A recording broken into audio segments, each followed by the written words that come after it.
Hey, Mitchell Black here. I want to say thank you. Thank you very much for following this YouTube channel. And I want to encourage you to click the link below to subscribe. The only way that we can get this mission out there is for you to subscribe to this channel. And this mission is about giving you the right information. This whole channel is dedicated to giving you the information and asking the right questions for you to be successful. I also want you to pick up a copy of my book below, all right? Nutrition Finances, if you can see it right here. And the main reason I want you to pick up this book is so you can get the right information, so you can empower yourself with anything that you would need to see success on your diet program. I'm not here to sell you a bunch of just jumble junk. I'm here to show you the right way, give you the tools, and empower yourself. And this is about creating Strongside Nation. All right. So click the link below, subscribe to the channel, pick up the book, and I hope you enjoy this video. All righty. So, hope everybody's having a great Friday. Here's what we're going to do is we're going to kind of go over the principles of what you're trying to accomplish, how this is going to work, and then you don't have to have read the book by now, but you need to definitely read the book to do the challenge. So you might not have read it now, but then there's some weekend reading that you would do, all right? Everything I'm going to go over today is going to be stupid simple, like mind-blowingly simple, that you're going to get excited about it. And that was the whole point of the book. The whole point of the book was, where's the problem with people's nutrition? Is it that they're uneducated, or is it they have the wrong information? And I always found that people just had the wrong information. And then what I found was that even if they had the right information, it was just dominant in a certain area. I'm gonna go gluten-free. That's totally, I'm not saying gluten-free is bad. I'm gonna go vegan or whatever. And everybody would dominate that block of knowledge. But that block of knowledge would only produce one linear result, and it wouldn't produce the overall value of what we're trying to get. So I was like, well, how do we explain it in a way that makes it super simple for everyone to understand and gives them the right information and gets them excited? And then I said, well, what does everybody want to do? Everybody wants to be filthy rich and everybody wants to look good naked. So I wrote a book called Nutrition Finances. And what we do is we look at it and we say, how do we make people understand it, get excited, stay motivated, and literally make it their first time after understanding the concept, not feeling paralyzed on everything they can't do, but empowering you with everything that you can do. So that's the whole point of the book. That's why the book is a plan and a workbook that you fill out. A couple things. Got my super fancy notepad here. There are winners. So here's what we're going to do. What I don't like about nutrition challenges, and the reason we haven't done one since 2015 is I don't like that you would do a nutrition challenge and where's Jeff? Where's Jeff at? There you go. I was joking with him yesterday in class because I was like, you need to go tear it up, dude. He went and had some Chinese food last night. But I mean, it was good, right? Is that and it's funny, Jeff's cool, but that's fine. But I was like, I don't want it to be, let's get together, let's have a nutrition challenge. Friday night, I'm gonna go pound some Mexican and margaritas because the nutrition challenge starts tomorrow. Do it for however long, 4 weeks, 6 weeks, do it whatever you want. And then at the end of it, I'm off of it, keyword off of it. I only did good when I was on the challenge. I'm off of it, and now I'm just gonna go back to eating whatever, or I'm gonna celebrate with the thing that got me where I was. I'm gonna go celebrate. You're not sober for 30 days and party with alcohol, right? And it's the same thing. What got you, there's a reason you're I want to fix this thing. And it's probably nutrition, it's whatever. And then we're gonna go relapse on it. I was like, I can't stand that. And that's why on the cover of the book, it says this is your first time. I'm not telling you you're not gonna go out to eat. I'm not telling you that you're not gonna go party. That's not what I'm saying. But are we giving you the tools to be successful in your diet? But there are going to be winners, all right? Here's how we're going to do this. You, right now, don't have to do anything, all right? If you don't want to be up for a winner, great, done. Then you can just do your own thing on the challenge. What would have to happen is if you want to be the winner of the challenge is that it's 8 weeks, so it goes till what? June 9th or whatever. So June 9th will be the last day. This weekend, you'll take a picture. However you feel would sell it, clothes on, in a bathing suit, whatever you want to do. But before picture, and then June 9th, you're going to have an after picture. And it's going to be community voted on. So it'll be on our Facebook page, it'll be in the members group, it'll be, whatever. So don't make it too crazy, but it'll be whatever. And then the community will vote on who had the greatest body change. Don't care about weight, don't care about anything else. Who had the greatest body change. We'll do a male winner, we'll do a female winner, and we're gonna hook you up with a Strongside swag bag. Some of you guys have seen the cool backpacks and stuff that we have. You're gonna get one of those cool backpacks, bag of protein, t-shirt, blender bottle. We're gonna hook you up with a sweet swag bag for going through all this. But there'll be one male winner, there'll be one female winner. That will be in the email that you will get tomorrow with this video. And if you're watching at home and you don't have the book, click the link below and grab the book. But, and it'll be with all that. I'm also going to send you a tracking guide. So as we go through this and you look at your success, well, how do I measure success rather than getting on the scale when I'm not at my goal? We're going to look at circumference measurements. We'll tell you where to measure, how to measure, and what you'll do to track your results throughout the 8 weeks. And they're not even anything to live or die by. They're the things that show you if you're seeing success rather than one linear measurement, just weight. And here's the thing with weights before we really start breaking everything down. Just super simple, right? Everybody wants to be filthy rich. Everybody wants to look good naked. When you think of somebody that you would just love to look like whatever, you see the cover of a magazine, you did not look at that and say, wow, I bet they weigh whatever. You looked at it and you said, they're freaking hot, is what you did. And that's all we're going to be worried about. What is the before and after picture? Who cares what you weigh? Worry about how your clothes fit. Worry about what your lab markers look like. Worry about your performance in the gym, the thing that actually gets you your result. If your performance in the gym goes up and you're doing everything else right, I promise you, you're going to look and feel the way you want to look and feel. Okay, so there's that. All right, I actually have to write these down because I get the wording wrong all the time. I told you to bring some notes, right? If you've read the book, you've already figured out these 5 steps. You'll want something to write down. We're not going to take too many notes, but you will want to remember this. We're going to go through a process. I'm going to refer back through this. You do not need to have read the book to understand what we're going to talk about, but you do need to obviously read the book for the challenge to work. So this whole book's on a 5-step process, and the whole 5-step process is about correlating and understanding monetary wealth and nutritional value.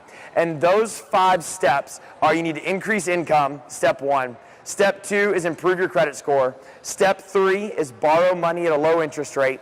Step 4 is create passive income. And step 5 is get your passive income higher than your active income. So you just need to know those 5 things.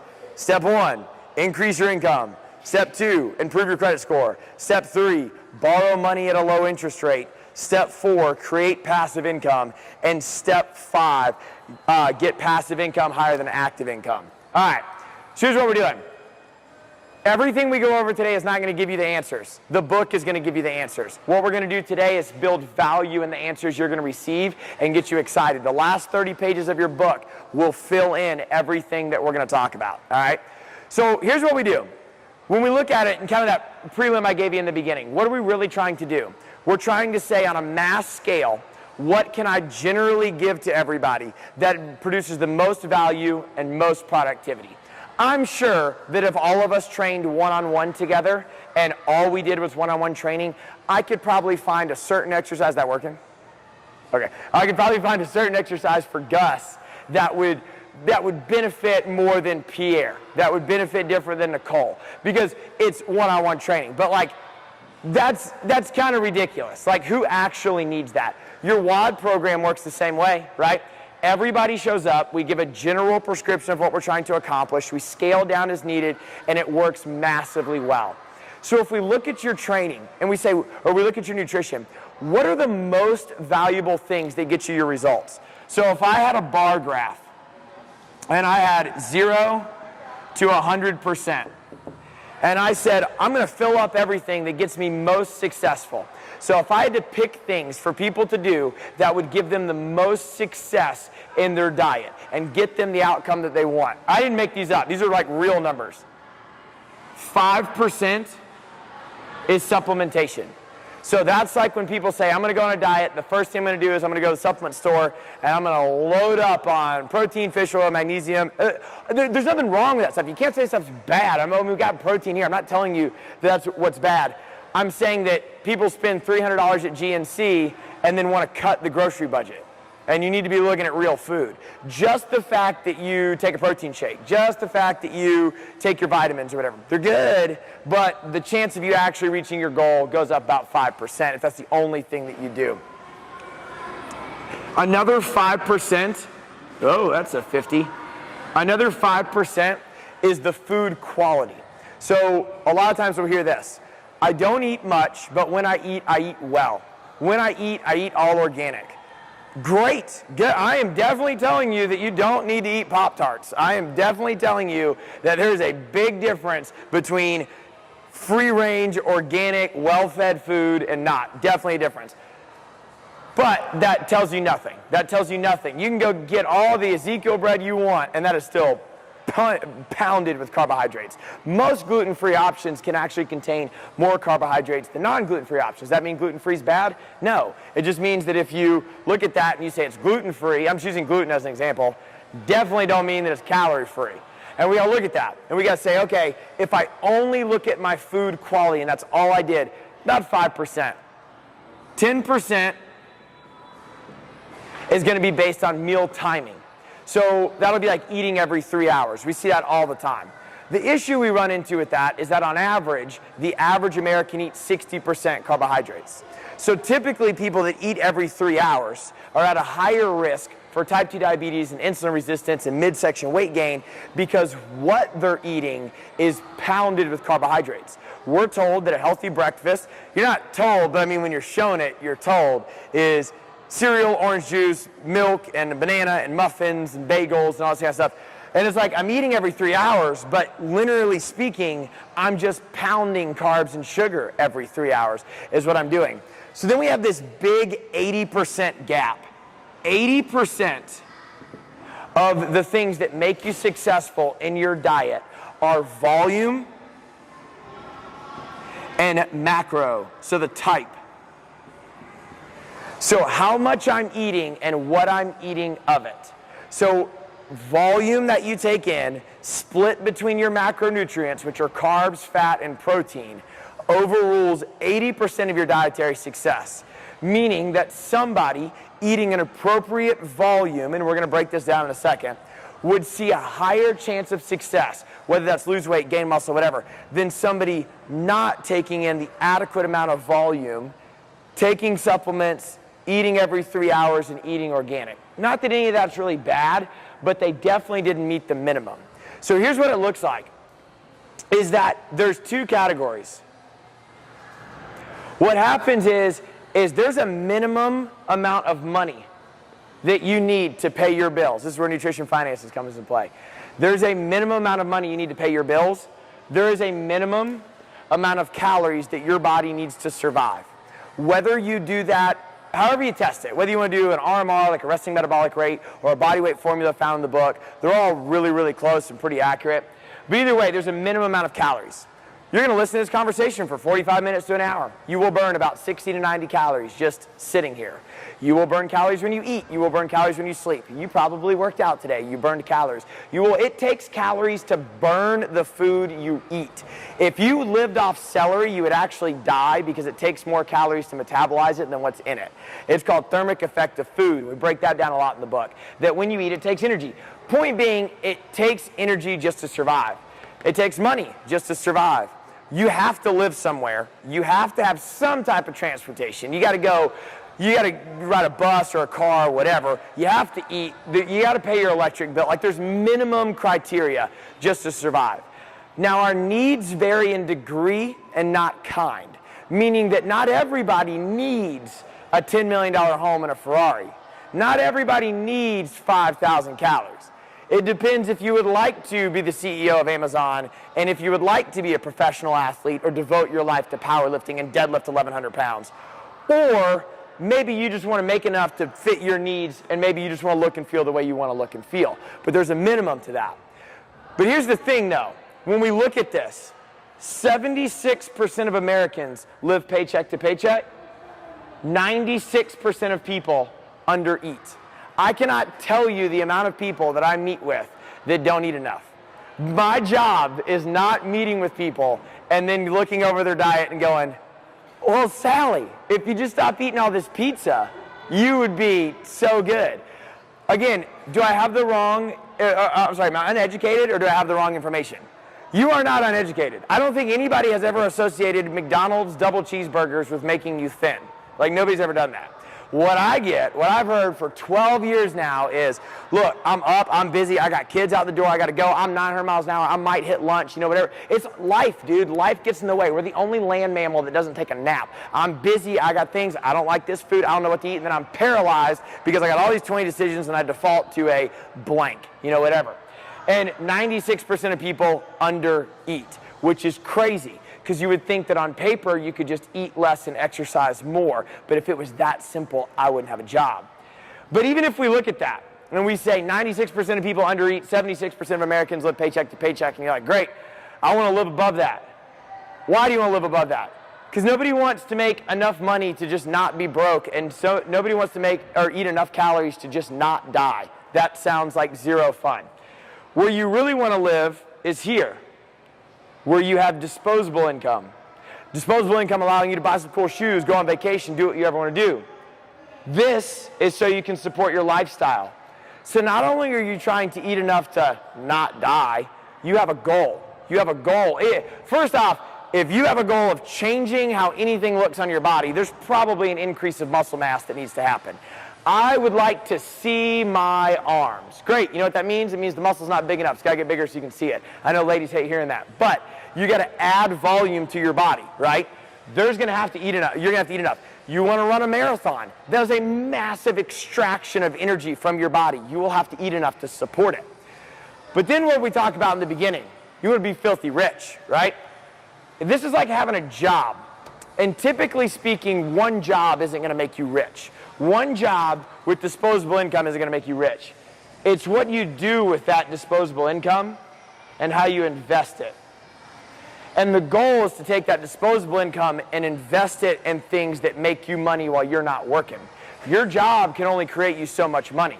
The goal is to say, if I want to be, how do you overtake Jeff Bezos? Think like that. How are you worth over $150 billion a year? That's what we're talking about right now.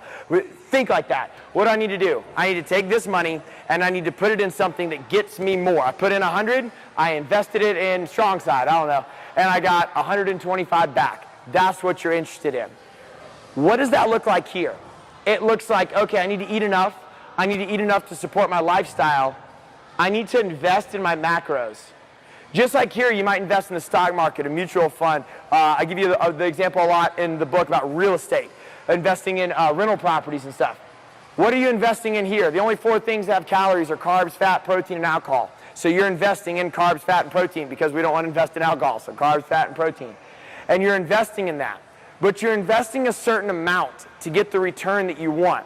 Your goal is to have your body work for you all the time. And all of this stuff is with any diet program. All diet programs are just rewrapped into whatever makes it more comfortable for you to follow. We have not developed a new way to eat as a human species. It's just whatever is the easiest and most comfortable for you to implement into your dietary program. Science has been around for a long time, and we know that there's minimums. We know that there's minimums that you need to eat. We know there's minimums that you need here. But then we have to say, okay, that sounds awesome. You know what I want to do? I'm ready. I'm ready to go invest. I'm ready to go create wealth. I'm ready to borrow this energy. Great. Keyword borrow, right? So here's the thing. If we looked at a monetary system and we looked at the example of your house and we said, I'm going to go buy a house. What does that process look like? It looks like 2 things. Number 1, it's cognitive. That's what it is first off. You woke up and for whatever reason, you decided that buying a house would be a good decision. You woke up and decided that for whatever reason, getting in shape, getting healthy, getting a 6-pack, losing 20 pounds, doing your first pull-up, whatever, you decided that should be a thing that you should do. Saw it on the news, got influenced somewhere, whatever. Your body has no clue. Your brain understands. Your brain totally understands we're having this conversation right now. Your body is either recovering from the workout it did earlier, planning for the next stressor. It is just constantly getting ready to survive. Your body is stupid resilient. It will fight for a long time to stay alive. That's all it wants to do.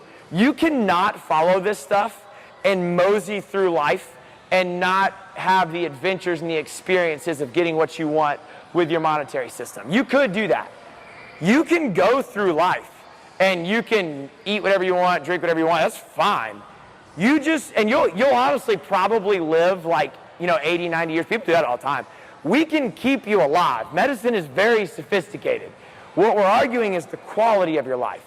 What do you want to do with that time? How long do you want to be in the hospital? Would you like to go out and do the things, or do you want to constantly be limited? Nobody likes being in the grocery store, I know I don't, and feeling restricted because you can't buy whatever, right? You're trying to be Jeff Bezos. Keep thinking about that.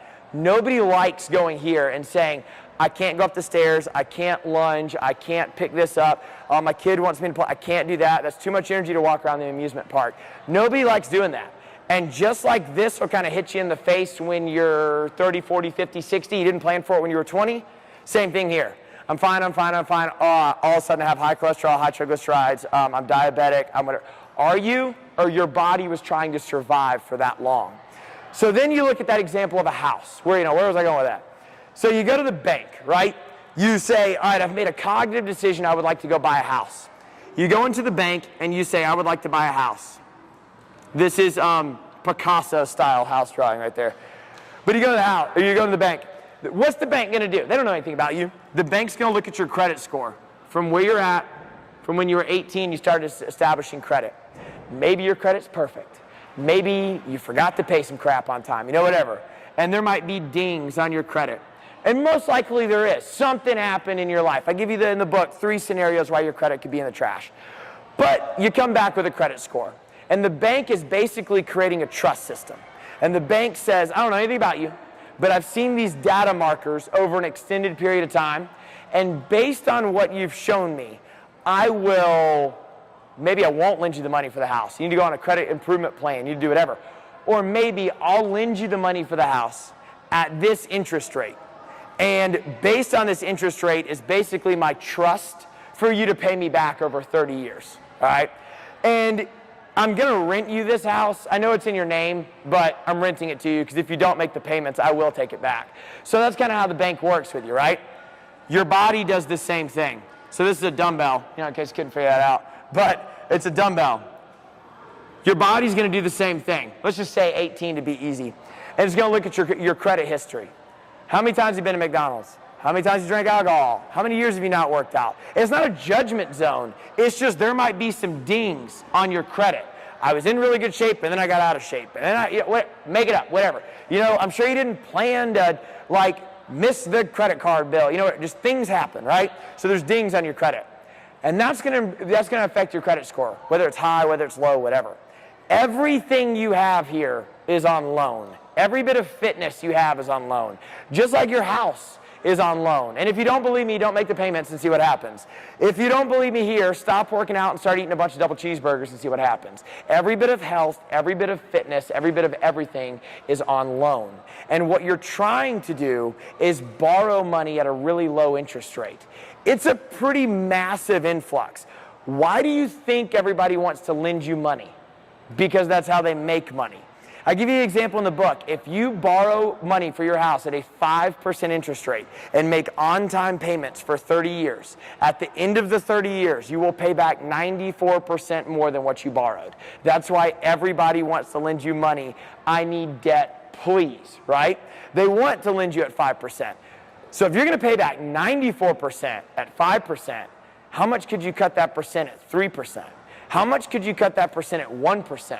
And lowering that percentage of interest is all based on your credit score. In the book, you're going to run your body's credit score. You're going to figure out what those values mean. You're going to see how credit is broken into 5 different pieces and what the values of your body's credit score give you. Then what you're going to do with this is you're going to say, I want to borrow some fitness. Because why do you work out? Why do you use that term borrow fitness? Anybody who's trying to work out and do anything, I don't care what you're doing, be a power lifter, work out to be fit, yoga, whatever. You're trying to preserve something.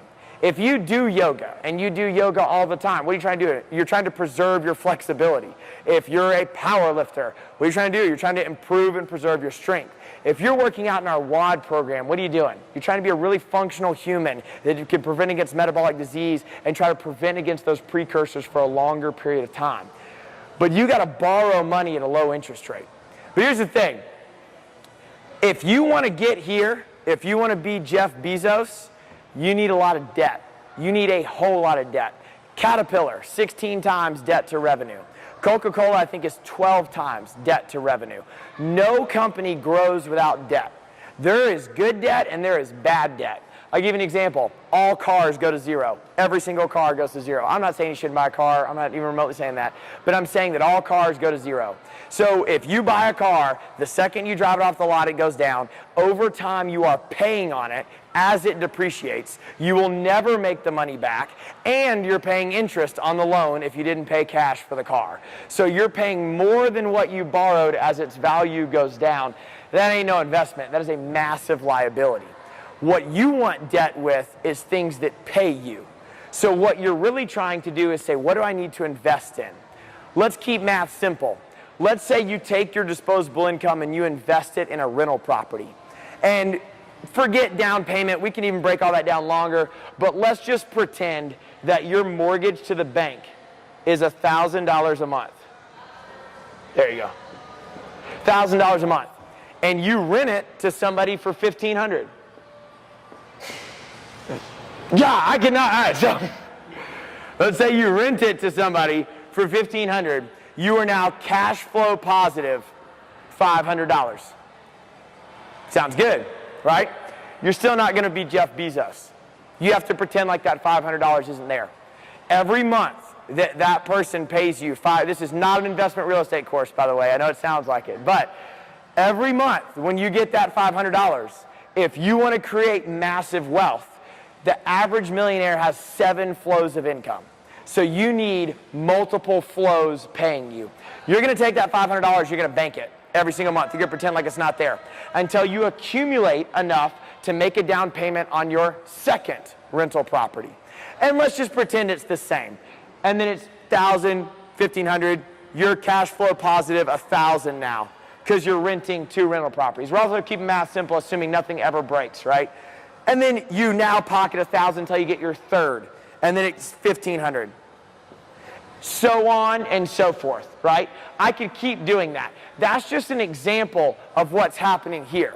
Amazon buys Whole Foods. Amazon is now making their own grocery stores. Like, what are they doing? They're buying the Washington Post. You agree with it or don't agree with it, whatever. Acquisition and investments in other areas that are paying you, where Amazon is making more from its investments than Amazon generates in revenue. I don't know if that's actually true, but I'm just giving you an example. But creating other flows of income that produce more than here. All right. What in the world does that have to do with your nutrition? All right. You need to be burning calories while you're not working, because you are not working out for 23 hours a day. Who cares how much fat you burn in a 1-hour workout? Who cares, like, at all? There's no value, there's no productivity there. Why? Because you're not working out for 23 hours a day. So what your overall goal is to put your body in a position where its flows of income, its passive flows of income, are burning more calories sitting than anything else for the other 23 hours a day, all right? So how you do that is you say, well, I need to take my calories, I need to eat enough to support my lifestyle. I got to know my numbers. And then I need to invest them in my macronutrients that allow me to burn at a higher rate. And it looks like this. I'm back. All right, so you're here. This is you at rest, burning between 60 to 90 calories per hour. Some people could be a little bit more, some people could be a little bit less, but let's just kind of hit it in the middle. 60 to 90 calories. This is doing nothing. You're just sitting around burning 60 to 90 calories. What's really difficult to do is try to overrule the other 23 hours. What's really difficult to do is to create massive amounts of wealth by grinding hard in one flow of income. You need multiple flows of income. That's the only way it's going to happen. So what you do is you have to borrow, right? I told you need debt. You need massive amounts of debt in order to grow massive amounts of wealth. What does your debt look like? It looks like oxygen debt. And there's this thing called EPOC. So we don't even got to break that down, but just know that it's the amount of oxygen that you use after a workout. Why in the world is that important? Because it allows your body to burn fat. It takes oxygen to burn fat. If you don't have oxygen, you just burn a bunch of carbs. You didn't come to the gym to burn carbs, you came to the gym to burn fat. So you need to metabolize oxygen to burn fat. Well, if you have a crappy credit score, you can't borrow money. Or you're going to be constantly penalized with high interest rates that are going to eat up all your free capital, right? What does that look like? It looks like running 400 meters and wanting to throw up everywhere. It looks like doing half of a wad and then being on the ground and, are you done? No, I'm not done at all. Oh, okay, great. It looks like trying to row and not being able to. It looks like your interest rate is really high because you do 5 burpees, 5 power cleans, and you are just roasted, right? What you want is a low interest rate. A low interest rate is I can do a wad, I can feel great when I'm done. I can recover faster. I can hit